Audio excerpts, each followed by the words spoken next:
Hello everyone. तो स्वागत है आप सब लोगों का एक नए वीडियो में। ये हमारा रिसोर्स यूपीपीएससी चैनल है। इसमें यूपीपीएससी से रिलेटेड सारे जीएस के जो भी टेस्ट होते हैं, टेस्ट पेपर, वो वीडियो के माध्यम से अपलोड किए जाते हैं। तो जो भी नया व्यक्ति जुड़ रहा है वो चैनल को पूरा एनालाइज कर लो, लाइक करो, शेयर करो, सब्सक्राइब करो या ना करो, वो आपकी मर्जी है। लेकिन आपके फ़ायदे के लिए बहुत सारा कंटेंट इसमें फ्री ऑफ कॉस्ट पड़ा हुआ है, तो आप उसे अच्छे से एनालाइज करके देख लो कि आपके हिसाब का क्या है ना। सारी टेस्ट सीरीज आपके हिसाब की है। आरओ की हिंदी ग्रामर की भी टेस्ट सीरीज है, कुछ बजट भी है, इसमें मैपिंग के भी क्वेश्चन है। और अभी मैं तुरंत ही 1 या 2 दिन के बाद आपको यूपी स्पेशल 5 और 6 से रिलेटेड सारा जो करंट अफेयर की योजनाएं आती हैं, करंट की जो रिलेटेड योजनाएं रहती हैं, जो नीतियां रहती हैं, विनिर्माण नीति होगी, वन प्रोडक्ट वन हेल्थ हो गया, सहकारिता के क्षेत्र में, वो मैं आपको करंट के माध्यम से बताऊंगी। ठीक है। तो अभी ये 2 पेपर बचे जिसके कुछ क्वेश्चन बचे हुए, rest of the question complete कर लेते हैं। इधर मेमोरी और थोड़ा सा नेट की प्रॉब्लम थी, क्योंकि क्या होता है गर्मियों में लाइट का ज़्यादा इशू रहता है, तो नेट बहुत कम मिल पाता है। तो इसकी वजह से वीडियो बहुत छोटे छोटे अपलोड हो रहे हैं। बट क्या है कि समय है, तो थोड़ा सा जैसा समय होता है वैसा फिर हमको ढलना पड़ता है। चलिए, हम जो रेस्ट ऑफ द क्वेश्चन बचे हुए हैं उनको सॉल्व कर लेते हैं। और प्लस मैं इसकी PDF भेज दूंगी, तो आप PDF से क्वेश्चन को टैकल कर लेना। ठीक है। क्वेश्चन है हमारा कि हाल ही में पूरे देश में लागू की गई फास्ट टैग प्रणाली में उपयुक्त तकनीक किस पर आधारित है। ऑप्शन है radio frequency identification, B satellite recognition identification, C inner surface to radiation identification, या डी उपरोक्त में से कोई नहीं। बात करें तो फास्टैग एक रेडियो फ्रिक्वेंसी आइडेंटिफिकेशन यानी कि RFID कार्ड होता है। जैसे जो गाड़ियाँ होती है 4 व्हीलर की, आप देखते हो कि अब ज़्यादातर टोल टैक्स में आपको रुकना नहीं पड़ता। फास्टैग से वो जो चार्ज होता था, जो हमें पर्ची के माध्यम से देना पड़ता था, वो कट जाता है। तो वो क्यों होता है? क्योंकि ये एक रेडियो फ्रिक्वेंसी आइडेंटिफिकेशन कार्ड होता है जिसे वाहन की विंड स्क्रीन पर लगाया जाता है। तो इसके द्वारा जो भी आपका वहाँ का टोल प्लाजा का जितना भी चार्ज होता है वो आपके अकाउंट से कट जाता है। तो आंसर हमारा क्या हो जाएगा? Option A radio frequency identification. अब इसी का क्वेश्चन ये पूछ लेते हैं कि RFID का फुल फॉर्म क्या है। ये जो फास्टैग है इसका ये फुल फॉर्म भी पूछ लेते हैं। ठीक है। देखिए, नेक्स्ट क्वेश्चन कह रहे हैं कि फोटोवोल्टिक सेल से जुड़ी प्रौद्योगिकी के संदर्भ में निम्नलिखित कथनों पर विचार करें। ऑप्शन फर्स्ट, यह दृश्यमान प्रकाश को प्रत्यक्ष धारा DC में बदल देती है। सेकंड, यह पराबैंगनी विकिरण को भी प्रत्यक्ष धारा DC में रूपांतरित कर सकती है। तो उपयुक्त कथनों में से कौन सा से सत्य है बताना। ऑप्शन ए केवल फर्स्ट, बी केवल सेकंड, सी फर्स्ट और सेकंड दोनों, डी ना तो फर्स्ट और ना ही सेकंड। देखो, बात करें तो फोटोवोल्टिक सेल जो PV सेल होते हैं वो एक विशेष प्रकार के अर्धचालक युक्ति है जो दृश्यमान प्रकाश यानी कि विजिबल लाइट को प्रत्यक्ष धारा डायरेक्ट करंट यानी DC में बदल देती। आप लोगों ने अगर कहीं पढ़ा होगा कभी साइंस में, जैसे पॉलिटेक्निक जो लोग करते हैं उसमें बताते हैं कि AC क्या होती है, अल्टरनेटिव करंट, DC क्या होती है, डायरेक्ट करंट। आपको ऐसे करके एक बताया जाता होगा, ऐसे धाराओं का रूप बताया जाता होगा कि ये जो ऐसे ऐसे आती है ये अल्टरनेटिव करंट होती है, और ये जो ऐसे डायरेक्ट चलती है ये आपकी DC होती है। रेलवे में ज़्यादातर लोग बताते हैं कि DC का प्रयोग होता है डायरेक्ट करंट का, और जो घरों में, आम घरों में, नॉर्मल हमारे तुम्हारे घरों में जो ट्यूब लाइट जलती है इसमें अल्टरनेटिव करंट का यूज होता है। तो ऐसा आपको वहाँ पर बताया होगा, गया होगा, तो उससे थोड़ा सा आप आइडिया लगा लेते हो, है ना। तो ये कह रहे हैं कि कुछ PV सेल्स अवरक्त यानी कि इंफ्रारेड या पराबैंगनी अल्ट्रावायलेट विकिरण को भी प्रत्यक्ष धारा में रूपांतरित कर सकते हैं। इसलिए कथन फर्स्ट और सेकंड दोनों ही हमारे सत्य हैं बोले तो सी ऑप्शन हमारा सही हो जाएगा इस क्वेश्चन का। ठीक है, चलो आगे बढ़ते हैं। नेक्स्ट कह रहे हैं कि फिक्स्ड डोज कॉम्बिनेशन दवाइयों के संदर्भ में निम्नलिखित में से कौन सा कथन सत्य। ऑप्शन है ऐसी दवा जिसे 2 या 2 से अधिक दवाओं के एक निश्चित अनुपात में संयोजन से बनाया जाता है। बी, इन दवाओं में कोरेक्स, सेरेडॉन, डीकोल्ड, टोटल आदि प्रमुख है। सी, ये स्वास्थ्य की दृष्टि से सुरक्षित नहीं मानी जाती। एंड डी उपरोक्त सभी हैं। ठीक है। तो बात कर लेते हैं फिक्स्ड डोज की। अगर यहाँ पर हम बात करें तो फिक्स्ड डोज कॉम्बिनेशन ऐसी दवाओं को कहा जाता है जिसे 2 या 2 से अधिक दवाओं के एक निश्चित अनुपात में संयोजन से बनाया जाता है। उदाहरण के लिए पैरासीटामोल और एस्पिरिन 2 अलग अलग दवाएं हैं। इन्हें मिलाकर अगर कोई नई दवा बनाई जाती तो उसे फिक्स्ड डोज कॉम्बिनेशन कहा जाता है। इन दवाओं में कोरेक्स, सेरेडॉन, डीकोल्ड, टोटल आदि प्रमुख है, तो इसलिए ए और बी दोनों सही हैं। इन्होंने पूछा कि कौन कौन सा सही है, तो A, B, C यानी कि D उपरोक्त तो सभी आपके सही हैं। ठीक है। देखिए, नेक्स्ट कहना है कि निम्नलिखित युग्मों में से कौन सा से सही सुमेलित है। ये संस्थान है, ये अवस्थिति है। ऑप्शन है इंदिरा गांधी परमाणु अनुसंधान मुंबई केंद्र, second variable energy cyclotron Hyderabad केंद्र, थर्ड उन्नत तकनीकी केंद्र इंदौर। तो नीचे दिए गए कोड की सहायता से सही उत्तर का चयन करें। ऑप्शन है केवल फर्स्ट, बी केवल थर्ड, सी केवल सेकेंड और थर्ड, या डी उपरोक्त में से कोई नहीं। बात करें अगर यहाँ पर हम देखो, परमाणु ऊर्जा विभाग के परिवार में 5 अनुसंधान केंद्र हैं। पहला आपका हो जाएगा बार्क, जो मुंबई महाराष्ट्र में स्थित है। बार्क को हम फुल फॉर्म में कैसे बुलाते हैं, मतलब क्या बोलते हैं, तो भाभा परमाणु अनुसंधान केंद्र हो गया। सेकेंड है आपका इंदिरा गांधी परमाणु अनुसंधान केंद्र IGCAR, ये कलपक्कम तमिलनाडु में स्थित है। थर्ड है आपका उन्नत तकनीकी केंद्र कैट, ये इंदौर में स्थित है। फोर्थ है वेरिएबल एनर्जी साइक्लोट्रॉन केंद्र VECC, ये कोलकाता में स्थित है। और फिफ्थ है आपका परमाणु पदार्थ अन्वेषण और अनुसंधान निदेशालय AMD, यानी कि हैदराबाद में स्थित है। तो इन्होंने कहा है कि कोड की सहायता से सही उत्तर का चयन करना। कितने कोड आपके सही हैं, तो बी केवल थर्ड आपका यहाँ पर सही, उन्नत तकनीकी केंद्र इंदौर। ठीक है। वेरिएबल एनर्जी आपका हैदराबाद इन्होंने दिया, जबकि आपका वेरिएबल एनर्जी की अगर हम यहाँ पर बात करेंगे तो ये आपका कोलकाता में स्थित है। ठीक है, तो इस तरीके से केवल थर्ड आपका सही है। नेक्स्ट क्वेश्चन है कि किसी द्रव में डूबे किसी ठोस पर लगा उपरिमुखी बल ठोस द्वारा हटाए गए द्रव के भार के बराबर होता है। यह नियम किस सिद्धांत के नाम से जाना जाता है? ऑप्शन है बायल का नियम, बी हुक का नियम, सी आर्किमिडीज का सिद्धांत, या डी चार्ल्स का नियम। तो देखो बात करें तो बायल का नियम जो कहता है किसी निश्चित तापक्रम पर किसी गैस की दी गई मात्रा का आयतन उसके दाब के व्युत्क्रमानुपाती होता है। हुक का नियम की बात करें तो प्रत्यास्था सीमा के अंदर प्रतिबल सदैव विकृति के समानुपाती होता है। आंसर की बात करें तो यहाँ पर सी सही हो जाएगा, आर्किमिडीज का सिद्धांत। ठीक है, किसी द्रव में डूबे किसी ठोस पर लगा उपरिमुखी बल ठोस द्वारा हटाए गए द्रव के भार के बराबर होता है। ठीक है। नेक्स्ट कह रहे हैं कि फास्टर ब्रीडर रिएक्टर के संदर्भ में निम्नलिखित कथनों पर विचार करें। ऑप्शन फर्स्ट, इसमें परमाणु संलयन की प्रक्रिया होती है। सेकंड, ईंधन के रूप में प्लूटोनियम और यूरेनियम ऑक्साइड का इस्तेमाल किया जाता है। तो उपर्युक्त में से कौन सा से सत्य है? ऑप्शन है केवल फर्स्ट, बी केवल सेकंड, सी फर्स्ट एवं सेकंड दोनों, डी ना तो फर्स्ट और ना ही सेकंड। बात करें तो फास्ट ब्रीडर रिएक्टर वह होता है जिसमें परमाणु विखंडन की प्रक्रिया के लिए जिस ईंधन का इस्तेमाल किया जाता है उसे यह रिएक्टर दोबारा इस्तेमाल योग्य ईंधन में बदलकर उत्सर्जित करता है, और यह नाभिकीय संलयन की प्रक्रिया में प्रयुक्त नहीं होता है। आंसर की बात करें तो केवल बी सही हो जाएगा, फर्स्ट आपका यहाँ पर गलत हो जाएगा। ठीक है। नेक्स्ट क्वेश्चन है कि नाभिकीय संयंत्र में भारी जल के प्रयोग के संदर्भ में निम्नलिखित कथनों पर विचार करें। ऑप्शन फर्स्ट, नाभिकीय विघटन क्रियाओं के दौरान उत्पन्न न्यूट्रॉन को अवशोषित करता है। सेकंड, यह एक प्रकार से मंदक का कार्य करता है। तो उपर्युक्त में से कौन सा से कथन सत्य? ऑप्शन है केवल फर्स्ट, बी केवल सेकंड, सी फर्स्ट एवं सेकंड दोनों, डी ना तो फर्स्ट और ना ही सेकंड। बात करें तो भारी जल हाइड्रोजन के समस्थानिक ड्यूटेरियम का ऑक्साइड है और इसमें 0.014% साधारण जल होता है।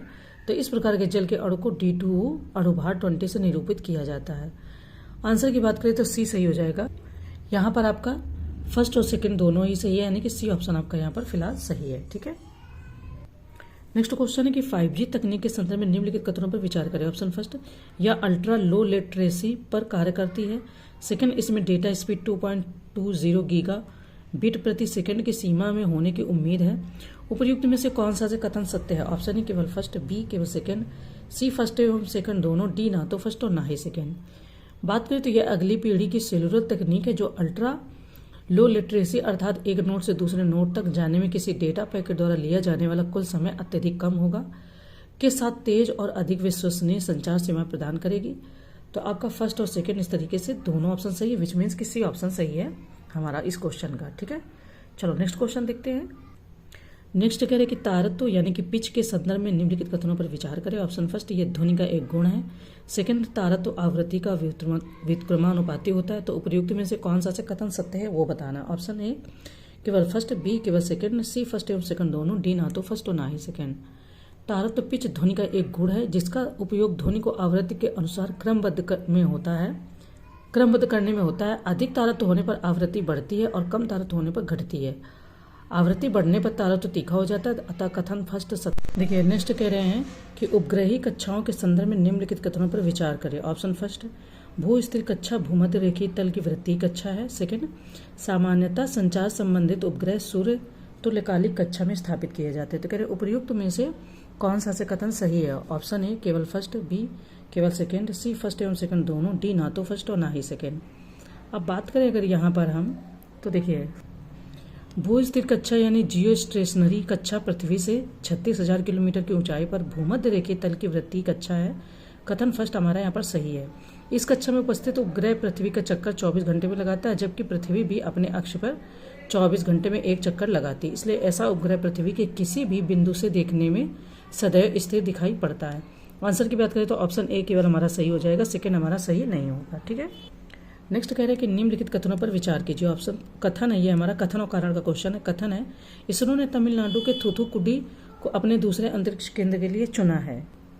कारण आर कह रहा है कि थूथुकुडी की समुद्र के साथ निकटता रॉकेट को सीधे दक्षिण की ओर लॉन्च करने के लिए आदर्श स्थिति बनाती है। तो कह रहे नीचे दिए गए कोड की सहायता से सही उत्तर का चयन करें। ऑप्शन ए एवं आर दोनों सत्य तथा आर ए की सही व्याख्या करता है। बी ए एवं आर दोनों सत्य किंतु आर ए की सही व्याख्या नहीं करता। सी ए सही है परंतु आर गलत है, और डी ए गलत है परंतु आर सही है। तो आंसर की बात करें अगर यहाँ पर हम, तो हाल ही में तमिलनाडु के कुलसेकपट्टिनम के पास थूथुकुडी में अपने दूसरे अंतरिक्ष केंद्र के लिए भूमि अधिग्रहण की प्रक्रिया शुरू कर दी गई है। ऑप्शन ए हमारे यहाँ पर सही हो जाएगा, यानी कि ए एवं आर दोनों सत्य तथा आर ए की सही व्याख्या करता है। ठीक है, चलो आगे बढ़ते हैं। नेक्स्ट कह रहे हैं कि चयापचय यानी कि मेटाबॉलिज्म के संदर्भ में निम्नलिखित में से कौन सा असत्य है। अब यहाँ पर असत्य पूछा है, थोड़ा सा याद रखना है। ऑप्शन है, तीव्र मेटाबॉलिज्म दर वाले व्यक्ति ऊर्जावान और सक्रिय होते हैं। बी, तीव्र मेटाबॉलिज्म दर वाले व्यक्ति का वजन जल्दी बढ़ता है। सी, यह एक प्रक्रिया है जिसके माध्यम से आपका शरीर भोजन को ऊर्जा में बदलता है। या डी, ए एवं सी दोनों सत्य हैं। तो बताना है, तो बी ऑप्शन हमारा यहाँ पर फिलहाल सही होगा। तीव्र मेटाबॉलिज्म दर वाले व्यक्ति का वजन जल्दी बढ़ता है, यानी कि बी ऑप्शन सही है।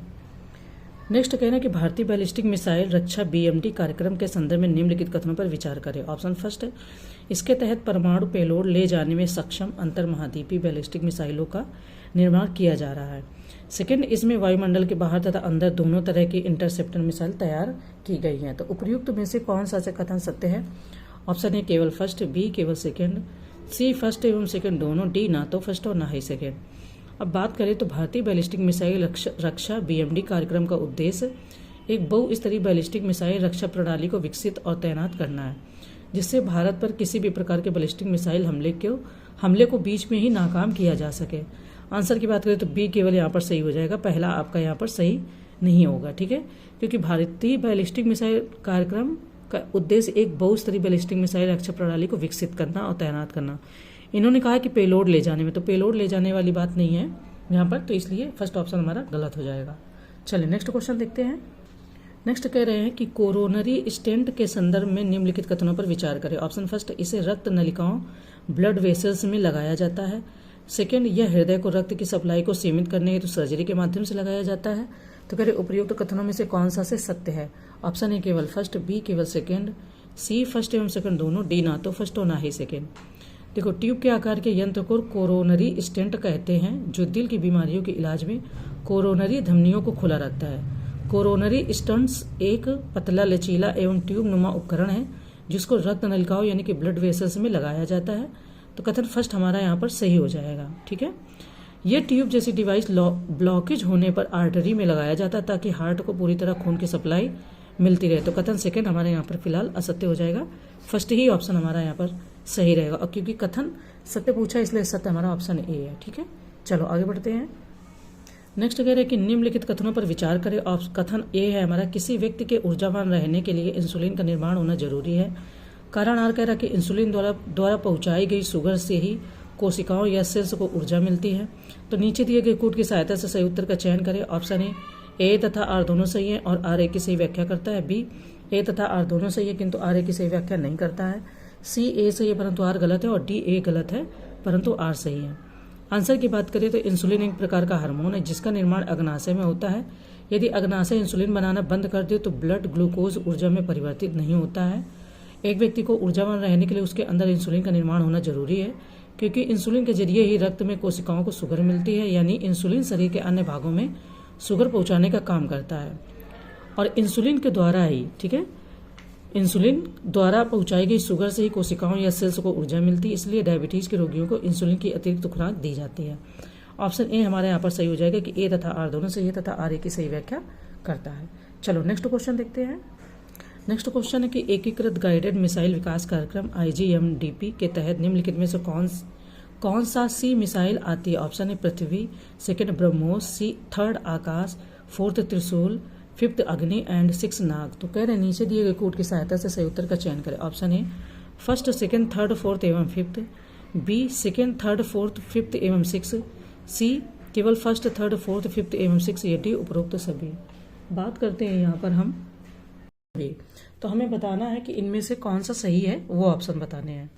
देखिए बात करें अगर यहाँ पर हम कि एकीकृत गाइडेड मिसाइल के बारे में, तो देखो एकीकृत गाइडेड मिसाइल विकास कार्यक्रम आईजीएमडी की शुरुआत आपकी वर्ष 1983 में की गई थी और मार्च 2012 में इस कार्यक्रम में लक्षित उद्देश्यों को पूर्ण कर लिया गया। इसकी स्थापना का विचार डॉक्टर एपीजे अब्दुल कलाम द्वारा दिया गया था। आंसर की अगर बात करें कि यहाँ पर कौन से आंसर सही होंगे, तो आपका देखो इसमें जो विकसित की गई 5 मिसाइलें हैं, फर्स्ट है आपका पृथ्वी यानी कि फर्स्ट, अग्नि, पृथ्वी, अग्नि, त्रिशूल, आकाश और नाग है। ठीक है, तो इस तरीके से सी ऑप्शन हमारा यहाँ पर सही हो जाएगा। फर्स्ट, थर्ड, फोर्थ, 5th एवं 6, यानी कि केवल सेकेंड आपकी जो ब्रह्मोस है ये आपकी एक गाइडेड मिसाइल में के विकास कार्यक्रम में सम्मिलित नहीं है, अन्य सभी सम्मिलित हैं। तो सी ऑप्शन हमारे यहाँ पर सही हो जाता है। नेक्स्ट क्वेश्चन है कि निम्नलिखित कथनों पर विचार करें। कथन और कारण का क्वेश्चन है। कथन ए है कि सोते समय तीव्र प्रकाश अवांछनीय होता है, एंड कारण आर कह रहा है कि तीव्र प्रकाश में शरीर में मेलाटोनिन का उत्पादन अधिक होता है। तो नीचे दिए गए कोड की सहायता से सही उत्तर का चयन करें। ऑप्शन ए तथा आर दोनों सही हैं और आर ए की सही व्याख्या करता है। बी ए तथा आर दोनों सही हैं किंतु आर ए की सही व्याख्या नहीं करता है। सी ए सही है परंतु आर गलत है, और डी ए गलत है परंतु आर सही है। आंसर की बात करते हैं, देखते हैं कि इसमें क्या होना चाहिए। देखिए सामान्यतः सभी व्यक्तियों को सोते समय तेज प्रकाश की नहीं, बहुत ही कम प्रकाश की आवश्यकता होती है। तो कथन ए सही है। मेलाटोनिन स्लीप टाइम साइकिल यानी कि निद्रा चक्र को नियमित करने जैसे कई विशिष्ट कार्य करता है। इसका निर्माण रात के समय दिमाग में स्थित शीर्ष ग्रंथि पीनियल ग्लैंड में होता है। आंसर की बात करें तो फिर इस तरीके से सी ऑप्शन हमारा सही हो जाएगा। ए सही है परंतु आर गलत है। ठीक है, चलो आगे बढ़ते हैं। नेक्स्ट है कि निम्नलिखित विशेषताओं पर विचार करें। ऑप्शन फर्स्ट, यह दर्पण प्रकाश को बाहर की ओर प्रतिबिंबित करता है। सेकंड, यह दर्पण दांत के डॉक्टर द्वारा उपयोग में लाया जाता है। थर्ड, यह दर्पण प्रकाश को अंदर की ओर प्रतिबिंबित करता है। एंड फोर्थ, यह दर्पण गाड़ी के हेडलाइट में उपयोग में लाया जाता है। तो क्वेश्चन है हमारा, कथन पूछ रही है लोग कि उपरोक्त में से कौन सी विशेषता है अवतल दर्पण से संबंधित। तो ऑप्शन ए केवल फर्स्ट और सेकंड, बी केवल थर्ड और फोर्थ, सी केवल सेकंड, थर्ड और फोर्थ, या डी फर्स्ट, सेकंड और फोर्थ। बात करें अगर यहाँ पर हम देखिए सामान्यतः बात करें तो उत्तल दर्पण वह दर्पण है जिसका परावर्तक सतह बाहर की ओर उभरा रहता है, उसे उत्तल दर्पण कहते हैं। उत्तल दर्पण प्रकाश को बाहर की ओर प्रतिबिंबित करती है। उत्तल दर्पण का प्रयोग घर के दरवाजे में, पीछे से आ रहे वाहनों को देखने के लिए गाड़ियों में उत्तल दर्पण का ही प्रयोग होता है। कुछ यहाँ पर अवतल दर्पण के भी प्रयोग के बारे में बताया है, वो आप अच्छे से पढ़ लेना। आंसर की बात करें तो सी हो जाएगा सेकंड, थर्ड और फोर्थ। फर्स्ट यहाँ पर आपका सही नहीं होगा। ठीक है, चलो आगे बढ़ते हैं। एंड लास्ट है इस टेस्ट सीरीज का कि डॉट्स वैश्विक क्षय रोग नियंत्रण योजना के संदर्भ में निम्नलिखित कथनों पर विचार करें। ऑप्शन फर्स्ट है डॉट्स के अंतर्गत रोगी का अप्रत्यक्ष रूप से इलाज किया जाता है। सेकंड, यह 6 से 8 महीने के अपेक्षित दवा कोर्स होता है। थर्ड, डॉट्स की सफलता के लिए विश्व बैंक ने भारत को 750 करोड़ रुपए का ऋण उपलब्ध कराया है। तो उपरोक्त कथनों में से कौन सा से सत्य है। ऑप्शन ए केवल फर्स्ट और सेकेंड, बी केवल सेकेंड और थर्ड, सी फर्स्ट, सेकेंड और थर्ड, या डी केवल सेकेंड। तो बात करें तो डॉट्स का अर्थ है directly observe treatment short course, अर्थात सीधी देखरेख, प्रत्यक्ष रूप से अल्पकालिक इलाज कार्यक्रम। रोगी से लगातार संपर्क में रहने तथा सीधी देखरेख का मूल उद्देश्य यह सुनिश्चित करना है कि उसने अपेक्षित दवा कोर्स को 6 से 8 महीने का होता है उसको पूरा किया है कि नहीं। डॉट्स की सफलता के लिए WHO द्वारा 750 करोड़ रुपए का ऋण उपलब्ध कराया गया। आंसर की बात करें तो केवल डी आपका यहाँ पर सही हो जाएगा। केवल सेकेंड ऑप्शन सही है कि 6 से 8 महीने के अपेक्षित कोर्स की दवा। यहाँ पर इन्होंने विश्व बैंक का नाम लिया था, तो विश्व बैंक ने नहीं WHO द्वारा 750 करोड़ रुपए का ऋण उपलब्ध कराया। तो ये थर्ड आपका गलत हो जाता और फर्स्ट भी आपका गलत हो जाता है। ठीक है, इसमें दिया है अप्रत्यक्ष रूप से इलाज, अप्रत्यक्ष नहीं होगा, प्रत्यक्ष रूप से इलाज। ठीक है, तो चलो ये वाली फिनिश होती है। अब हम देखते हैं आगे।